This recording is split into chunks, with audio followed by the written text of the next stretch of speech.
अस्सलाम वालेकुम स्टूडेंट्स। आज हमारा फ़िज़िक्स का दूसरा लेक्चर है और इस लेक्चर में जो आज हमारा एजेंडा होगा उस एजेंडे में दो चीज़ें शामिल हैं। नंबर एक है importance of physics in daily life, यानी ज़िंदगी में फ़िज़िक्स की क्या अहमियत है, और scientific method and it's steps, यानी साइंसी तरीक़ाकार और इसमें कौन कौन से इक़दाम शामिल हैं। फ़िज़िक्स के कुछ अहम और चीदा नुकात यहाँ पे पेश किए गए हैं। नंबर 1 हम पढ़ेंगे automobile technology is based on principle of thermodynamics, यानी जो फ़िज़िक्स की शाख थर्मोडायनामिक्स है। तमाम गाड़ियाँ और उनके इंजन वगैरह जो हैं वो इसी शाख की हेल्प से बनाए जाते हैं। Number 2 nuclear energy is used on a large scale to produce electric power, जैसे हमने न्यूक्लियर फ़िज़िक्स पढ़ा था, यानी न्यूक्लियर फ़िज़िक्स के इस्तेमाल से ही हम न्यूक्लियर एनर्जी पैदा करते हैं और जिससे बहुत ज़्यादा बिजली भी पैदा होती है और एटम बम बनाना में भी वो हेल्प करता है। नंबर 3 है retard technology is based on the rules of physics. Retard की जो टेक्नोलॉजी है जिससे हम दुश्मनों के जहाज़ों का पता चलाते हैं एयरफोर्स वगैरह में, वह भी फ़िज़िक्स की मदद से ही बनाई गई है। Lasers are widely use in medical science, यानी लेज़र्स के ज़रिए आजकल ऑपरेशन किए जाते हैं। लेज़र टेक्नोलॉजी भी फ़िज़िक्स ने बनाई है। All the electrical devices which are used as home appliances are based on physics rules and laws, यानी हम घरों में जो भी बिजली की बनी हुई चीज़ें इस्तेमाल करते हैं, फ्रिज, वॉशिंग मशीन, एसी वगैरह, वो सब फिज़िक्स के रूल्स, कवानीन वगैरह से, लॉज वगैरह से बनाए गए हैं।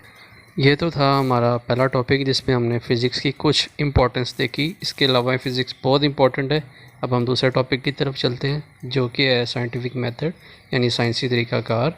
It is a specific method use to search truth and reality, यानी सच्चाई की तलाश के लिए जो साइंसी तरीक़ाकार, एक मखसूस तरीक़ाकार इस्तेमाल किया जाता है, उसको साइंटिफिक मेथड बोलते हैं। या इसकी दूसरी डेफिनेशन है the method which helps to collect facts on the basis of observation and experiment is called scientific method, यानी ऐसा तरीक़ाकार जिसमें हम सच्चाई को कलेक्ट फैक्ट्स करते हैं, यानी हकीकत इकट्ठी करते हैं, किसके बाद? ऑब्जर्वेशन, चीज़ों को देखने के बाद, यानी मुशाहिदा करने के बाद, एंड एक्सपेरिमेंट, और उन पर तजर्बे करने के बाद। यानी साइंस एक ऐसा इल्म है जिसमें हम चीज़ों को देखते हैं और तजर्बा करने के बाद सच्चाई इकट्ठी करते हैं। बग़ैर किसी चीज़ के या सबूत के हम उस पर यकीन नहीं करते।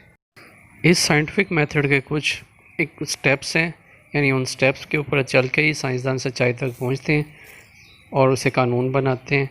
नंबर 1 हम इसमें ऑब्जर्वेशन करते हैं, यानी मुशाहिदा करते हैं, चीज़ों को देखते हैं। नंबर 2 हाइपोथेसिस है, फिर उसके बारे में हम कोई चीज़ फ़र्ज़ करते हैं जिसे मफरूज़ा बोलते हैं। फिर उसके बारे में हम एक थ्योरी बनाते हैं, एक अपना नज़रिया बना लेते हैं कि ये चीज़ ऐसी ही होगी। नंबर 4 हम उस पर एक्सपेरिमेंट करते हैं, इसे चेक करते हैं कि वाकई वो चीज़ है या नहीं, और अगर वो चीज़ साबित हो जाए तो वो एक लॉ बन जाती है, यानी कानून बन जाती है। अब मैं आपको एक सादा सी मिसाल देता हूँ हमारी डेली लाइफ से।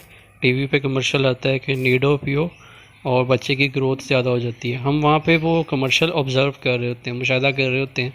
फिर हम फ़र्ज़ कर लेते हैं अपने ज़हन में कि वाकई ऐसा होगा, तो फिर हम उस एक नज़रिया बनाते हैं उस फ़र्ज़ करने के बाद, और हम शॉप तक जाते हैं और उस चीज़ को ख़रीद के लेके आते हैं। फिर उस नज़रिए पे हम बच्चे को वो चीज़ यूज़ करवाते हैं 3 से 4 मंथ, 5 मंथ, यानी एक्सपेरिमेंट करते हैं, और अगर वो चीज़ साबित हो जाती है तो हम कहते हैं कि ये लॉ, यानी कानून है, वाकई नीडो इस्तेमाल करने से बच्चे की ग्रोथ हुई है, और हम दूसरों को भी रिकमेंड करते हैं। तो ये भी एक साइंटिफिक मेथड की सिंपल सी एग्जांपल है। चलें अब लौटते हैं फ़िज़िक्स की तरफ, और पहला टॉपिक जो है साइंटिफिक मेथड का वो है ऑब्जर्वेशन, उसकी तरफ चलते हैं। The process of observing natural phenomena, यानी चीज़ों को देखना असल हकीकत में, with the help of 5 senses, यानी अपनी आँख, कान, नाक, दिमाग, सब चीज़ों का इस्तेमाल करते हुए, एंड द साइंटिफिक इक्विपमेंट, और साइंसी चीज़ों के साथ, जैसे स्केल हो गया, वर्नियर कैलिपर हो गया। ऑब्जर्वेशंस आर टेकन केयरफुली, जो मुशाहिदा बड़े एहतियात से किया जाता है। All possible information are gathered, और तमाम चीज़ें हम मालूमात इकट्ठी करते हैं उस चीज़ के बारे में। अबाउट ए फ़िज़िकल फिनोमिना, एक हकीकत के बारे में। अंडर इन्वेस्टिगेशन, अपना जो है तहकीक के दौरान। हम एक एग्ज़ाम्पल यहाँ पे इस्तेमाल करने वाले हैं लाइट बल्ब की।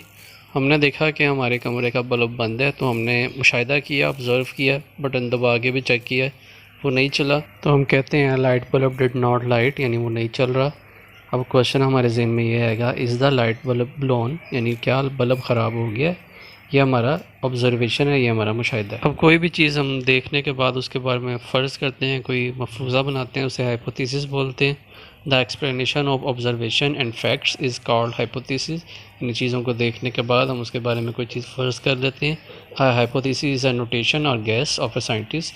ये गैस है किसी साइंटिस्ट का, in which he tries to explain the phenomena, जिसमें वो कोई चीज़ समझाने की कोशिश कर रहा होता है। अब हमारी बल्ब वाली मिसाल में हमने ये देखा था कि बल्ब नहीं चल रहा, तो हमने जब किसी दूसरे को बताना है तो हमने फ़र्ज़ क्या कर लिया था कि लाइट बल्ब ख़राब है, तो हम उसे यही बोलेंगे कि हमने फ़र्ज़ किया है the light bulb is blown, यानी बल्ब ख़राब। हो सकता है कि सॉकेट भी ख़राब हो या कोई इलेक्ट्रिकल इशू हो, लेकिन हम बल्ब के बारे में सोच रहे हैं तो हम कह रहे हैं कि बल्ब ख़राब है।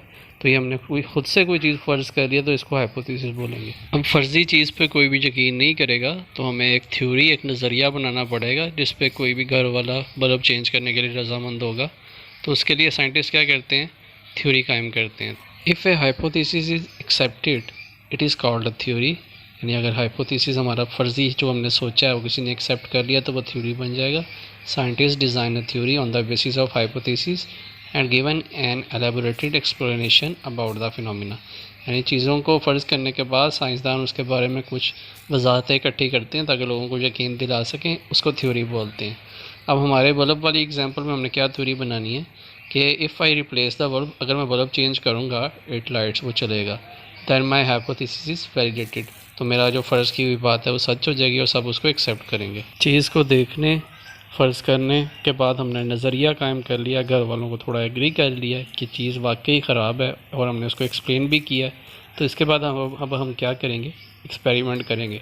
Scientist make experiment to test a theory, साइंसदान तजर्बे करते हैं थ्योरी को साबित करने के लिए। If the theory is prove by experiment, अगर सच्ची साबित हो जाए, it is regarded correct and accepted, तो उसको सच्चा मान लिया जाता है और एक्सेप्ट कर लिया, यानी कबूल कर लिया जाता है। If the theory is not prove by experiment it is discarded, और अगर वो चीज़ सच्ची साबित ना हो तो उसको रद्द कर दिया जाता है।